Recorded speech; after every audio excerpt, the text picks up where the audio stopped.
नमस्कार। मैं अरविंद कुमार द्विवेदी रुदौली चीनी मिल से आया हुआ हूँ जी। और अपनी टीम से मैं आया हुआ हूँ। आपसे जानकारी चाहूंगा। आपका शुभ नाम क्या है? शिव कुमार चौधरी। शिव कुमार चौधरी। गांव कौन सा है आपका? गांव खाजेपुर। खाजेपुर। सेंटर भी आपका हाँ, यही बगल सेंट्रल। में खाजेपुर है। जी जी। आप गन्ने के किसान हैं सभी। जी। आपके पास गन्ने की वैरायटी कौन सी है?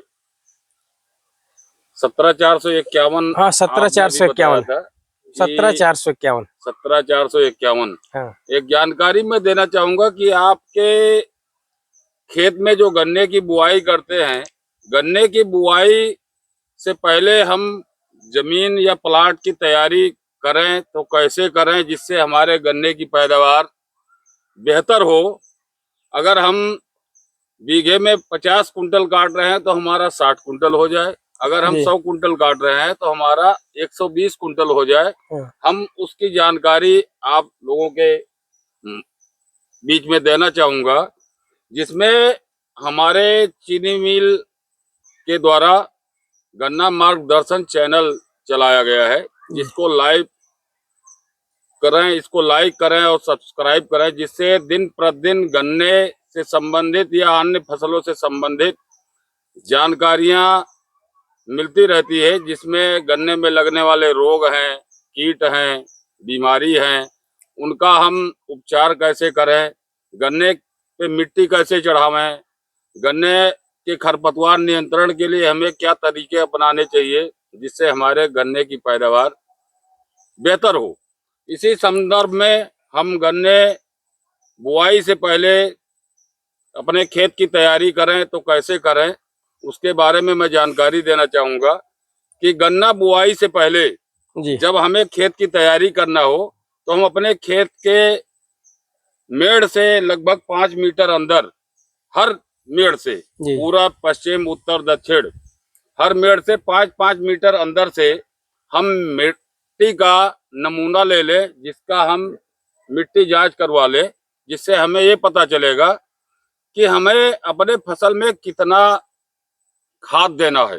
कभी कभार हमें ये होता है कि खाद हम देते हैं, यूरिया डाले तो डालते रह गए, डीएपी डाले तो डालते रह गए, तो हमारे फसल से आवश्यकता से अधिक खाद का प्रयोग हो जाता है, वो भी हमारे आपके लिए नुकसानदेह है। तो हम मिट्टी की जांच करवा लें। मिट्टी जांच के उपरांत हम खेत में 1 एकड़ खेत में लगभग 50 कुंटल गोबर की सड़ी हुई खाद या 1 ट्राली ट्रेसमेट मैली खेत में बिखेर कर पाटा लगा दें, ताकि हमारे पूरे खेत में एक समानांतर वो खाद पड़ जाए। उसके बाद हम खेत में गहरी जुताई करें।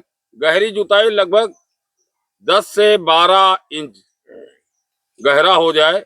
गहरी जुताई का मतलब ये होता है कि जो हमारे जमीन के अंदर की लेयर होती है, परत होती है, वो लेयर टूट जाए, जिससे हमारे गन्ने की जड़ों का विकास हो। कभी कभार होता है हम रोटावेटर चलाते हैं, 3 इंच 4 इंच गन्ने की के लिए जड़ विकास करने के लिए नहीं हो पाता है, उसके लिए हम गहरी जुताई करें। गहरी जुताई करने के बाद हैरो से, अगर हम हैरोइंग करते हैं, फिर एक समतलीकरण जुताई करें जो कल्टीवेटर के द्वारा होता है। कल्टीवेटर से जुताई करके फिर हम उसमें पाटा लगा दें। पाटा लगाने के बाद पलेवा करें। पलेवा करने के बाद जब हमारे खेत में ओट आ जाए, उस ओट आने के बाद फिर हम हल्की जुताई हैरो से या कल्टीवेटर से कर दें। कल्टीवेटर से करने के बाद हम उस खेत में लाइन जो खींचेंगे, कूड़ बनाएंगे, उस कूड़ को बनाने के लिए अक्टूबर माह में अगर हम बुआई करते हैं तो ट्रंच विधि से गन्ने की बुआई करावें, जिससे हमारे गन्ने के लाइन से लाइन की दूरी लगभग 4 फीट हो। 4 फीट करने से हम दोहरा लाभ भी लेते हैं। अगर हम उसके साथ सब्जी की खेती कर ले, जैसे पालक है, सोआ है, मेथी है, गोभी है, लहसुन है, आलू है, उसकी खेती करें, जिससे हमारे आमदनी में फायदा हो और आर्थिक स्थिति हमारी सुधरे और दोहरा लाभ हो। उसी के साथ साथ जो हम गन्ने की बुआई करेंगे, गन्ने का बीज का टुकड़ा जो करना है, 2 आंख का टुकड़ा करें। उसको हम उपचारित करें। गन्ने के टुकड़े को उपचारित करने के लिए फफूंदनाशक एवं कीटनाशक का घोल बना ले। उसमें लगभग 30 से 45 मिनट गन्ने के टुकड़े को हम डुबावें और डुबो करके तब हम गन्ने की बुआई करें। गन्ने बुआई करने से पहले हम जो लाइन खींचे हैं ट्रेंच की, उन लाइनों में उर्वरक का प्रयोग करना है। उस उर्वरक को हम पहले डाल दें। डालने के बाद हम गन्ने के टुकड़े को डालें। उसके बाद हम 1 से 2 इंच मिट्टी लाइनों में डालें, जिससे हमारे गन्ने ढक जाए। उससे हमारे गन्ने का जमाव बेहतर होगा। अगर गन्ने का जमाव बेहतर होता है तो हमारे पैदावार में भी सुधार आएगा।